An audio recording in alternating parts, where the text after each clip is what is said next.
नमस्कार बंधुओं, मैं संगीता पुरी आपके लिए लेकर आई हूँ एक और नया वीडियो। इस वीडियो में आप पंचांग के बारे में जानकारी प्राप्त कर पाएंगे। आज पूरे विश्व में जो कैलेंडर प्रचलित है वह सौर कैलेंडर है, जिसका आधार पृथ्वी की वार्षिक गति है। पृथ्वी सूर्य की परिक्रमा 365 दिन और कुछ घंटे में करती है। उसी हिसाब से हमारा कैलेंडर 365 दिन का होता है। आप कैलेंडर के किसी भी डेट से सौर मंडल में पृथ्वी की स्थिति और इसके हिसाब से मौसम की जानकारी प्राप्त कर सकते हैं। भारतीय पंचांग की किसी तिथि से आप सूर्य के अलावा चंद्रमा की भी जानकारी प्राप्त कर सकते हैं।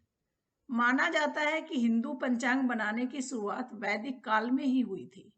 उस वक्त सूर्य और नक्षत्र पर पंचांग आधारित होता था। बाद में इसमें चंद्रमा की गति भी जोड़ी गई।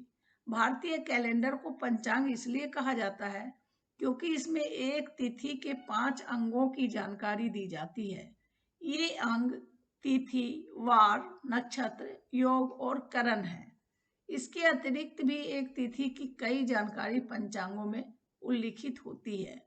पंचांग को समझने से पहले आइए भारतीय पंचांग की गणना को समझते हैं।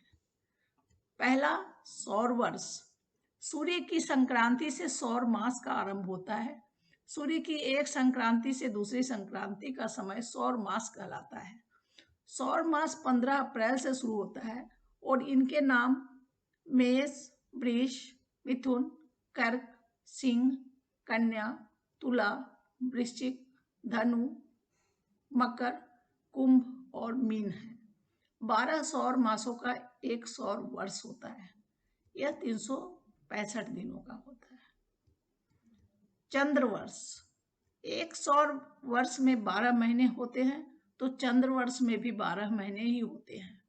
चंद्रमा 12 बार पृथ्वी की परिक्रमा करता है, इसलिए 12 महीने का एक चंद्र वर्ष होता है। पूर्णिमा के दिन चंद्रमा जिस नक्षत्र में होता है उसी आधार पर 12 महीनों का नामकरण हुआ है। चंद्र मासों के नाम चैत्र, वैशाख, ज्येष्ठ, आषाढ़, सावन, भादो, आश्विन, कार्तिक, अगहन, पौष, माघ और फाल्गुन है। यह सौर वर्ष से 11 दिन 3 घंटे 48 पल छोटा होता है, इसलिए 3 वर्षों में एक बार 13 महीनों का चंद्र वर्ष बनाकर इसे सौर वर्ष के समानांतर कर दिया जाता है। बढ़े हुए महीने को मलमास या अधिमास कहते हैं। अयन। आसमान के 360 डिग्री को 2 अयन में बांटा गया है, उत्तरायण और दक्षिणायन। पृथ्वी के अपने अक्ष पर झुके होने से सूर्य सापेक्ष इसकी स्थिति बदलती है। इस कारण सूर्योदय से सूर्यास्त तक सूर्य किसी मौसम में हमें उत्तर दिशा में घूमते हुए और किसी मौसम में दक्षिण दिशा में घूमते हुए दिखाई देते हैं। राशि। भचक्र के 360 डिग्री के 30-30 डिग्री को 12 भाग में बांटने से एक राशि निकलती है। 12 राशियों का क्रम भी निश्चित होता है। मेष, वृष, मिथुन, कर्क, सिंह, कन्या, तुला, वृश्चिक, धनु, मकर, कुंभ और मीन राशि का नामकरण किया गया है। 2.5 वर्षों तक शनि, 1 वर्ष तक बृहस्पति, 1-1 महीने सूर्य, 2.5 दिन चंद्रमा सभी राशियों में विचरता है। राशि और नक्षत्र को पहचानने के लिए तारामंडल के विभिन्न रूपों को आधार बनाया गया है। पक्ष। महीने में एक बार सूर्य चंद्र एक साथ अमावस को रहते हैं, फिर धीरे धीरे दूरी बनाते हुए पूर्णिमा को एक दूसरे के सामने चले जाते हैं। 14 दिनों तक चंद्रमा की सूर्य से बढ़ती हुई दूरी की इस यात्रा को शुक्ल पक्ष कहा जाता है। उसके बाद पूर्णिमा से अमावस तक 14 दिनों का कृष्ण पक्ष तय होता है और हिंदी मास का एक चक्र पूरा हो जाता है, जो चंद्रमा द्वारा पृथ्वी के परिक्रमा के समय पर आधारित है। शुक्ल पक्ष में चंद्र की कलाएं बढ़ती हैं और कृष्ण पक्ष में घटती हैं, इसलिए पंचांग में आपको हर तिथि के सामने पक्ष भी लिखा जरूर मिलेगा।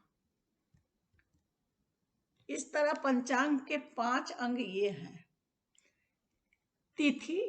एक दिन को तिथि कहा गया है, जो सूर्य और चंद्र की डिग्री के अंतर 19 घंटे से लेकर 24 घंटे तक का तय किया जाता है। तिथियों के नाम पूर्णिमा, प्रतिपदा, द्वितीया, तृतीया, चतुर्थी, पंचमी, षष्ठी, सप्तमी, अष्टमी, नवमी, दशमी, एकादशी, द्वादशी, त्रयोदशी, चतुर्दशी और अमावस्या है। दिन, इन 14 दिनों को फिर से 2 भागों में बांटकर 7 दिनों का सप्ताह बनाया गया है। सप्ताह के 7 वार के नाम ग्रहों के नाम पर ही रखे गए हैं। हमारे पंचांगों में हर वार एक दिन के सूर्योदय से दूसरे दिन के सूर्योदय पूर्व तक माना जाता है। आज कंप्यूटर के जमाने में पंचांगों में 12 बजे रात में ही वार के परिवर्तन की व्यवस्था हो गई है। वार 7 हैं: रविवार, सोमवार, मंगलवार, बुधवार, गुरुवार, शुक्रवार और शनिवार।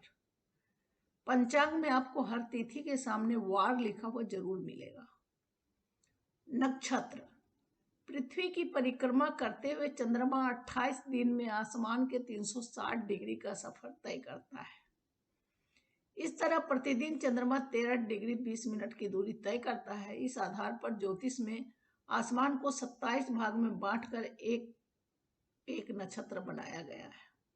पंचांग में आपको हर तिथि के सामने वह नक्षत्र लिखा जरूर मिलेगा जिसमें उस दिन चंद्रमा की स्थिति होगी। करण, तिथि को 2 भाग में बांटने से एक करण निकलता है। इसकी संख्या 11 है। बौ, बालव, कौलव, तेतिल, गर, वनिज, विष्टि, शकुनी, चतुष्पाद, नाम और किस्तुग्न।